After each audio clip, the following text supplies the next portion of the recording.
The United States first recognized Labor Day as a federal holiday in 1894. It's a chance for us as workers around the country to take rest. A right to a holiday that was secured through the groundwork laid by labor organizing and unions that were raising a consciousness of the class hierarchies that continue to define our lives today. What it meant to be a worker then was to live in a dangerous, dirty, and exploitative world.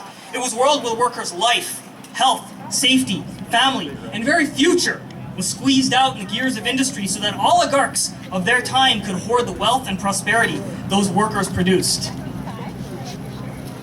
I'd like to say that things have changed.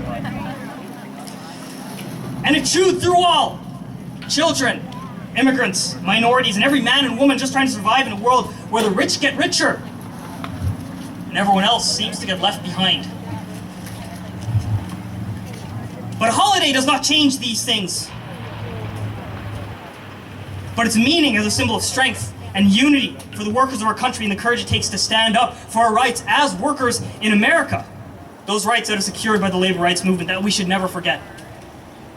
The end of child labor, the 40-hour work week, a minimum wage, unemployment relief, social security, and so many more. Workers of the past earned these victories with courage through strikes, boycotts, picketing, advocating, and activism, often in the face of wanton violence and bloodshed.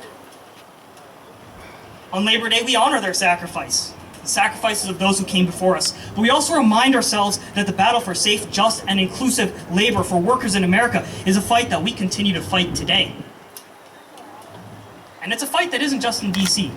It isn't just in Lansing. It isn't in government offices. It isn't in legal courtrooms alone.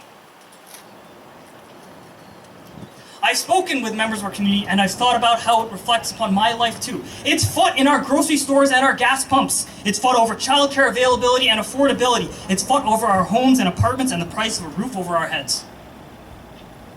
It's fought in our communities by us every day as we the workers just try to survive. As a young father, it's a fight that I have every day.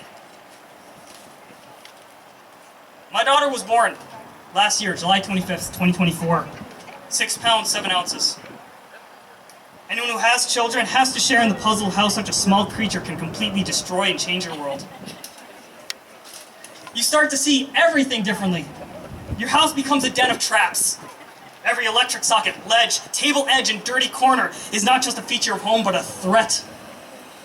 I live in fear every day, and it's the greatest thing that ever happened to me. You see everything differently.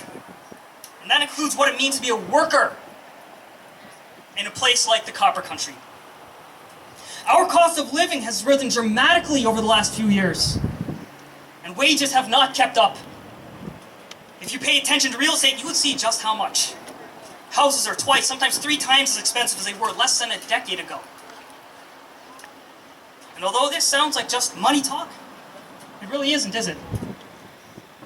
It's about so much more. It's about security and feeling valued. It's about uplifting and empowering families to be able to direct and plan their futures.